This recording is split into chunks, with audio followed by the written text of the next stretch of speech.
નમસ્કાર દર્શક મિત્રો, આપ જોઈ રહ્યા છો એમજી ન્યૂઝ। હવે જોઈએ અગત્યના સમાચાર। અમરેલીમાં રેજાંગલા શહીદ ભૂમિની કળશ યાત્રાનું ભવ્ય સ્વાગત। ચીન સામેના યુદ્ધમાં રેજાંગલા ભૂમિ પર માતૃભૂમિ માટે પ્રાણનું બલિદાન આપનાર આહિર સમાજના શૂરવીર શહીદોને સમર્પિત પવિત્ર રજની કળશ યાત્રા આજે અમરેલી શહેરમાં પહોંચી હતી। આહિર રેજિમેન્ટની માંગ સાથે સમગ્ર દેશમાં પરિભ્રમણ કરતી આ કળશ યાત્રાનું અમરેલી પ્રવેશ સમયે ભવ્ય સ્વાગત કરવામાં આવ્યું હતું।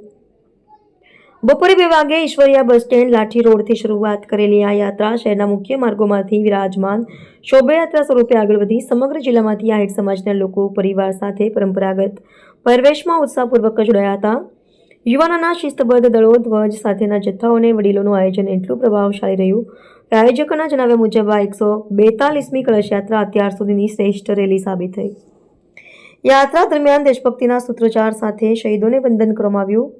માર્ગમાં અનેક સ્થળોએ શહેરીજનો દ્વારા પુષ્પવર્ષા કરીને યાત્રાનો આવકાર કરવામાં આવ્યો હતો।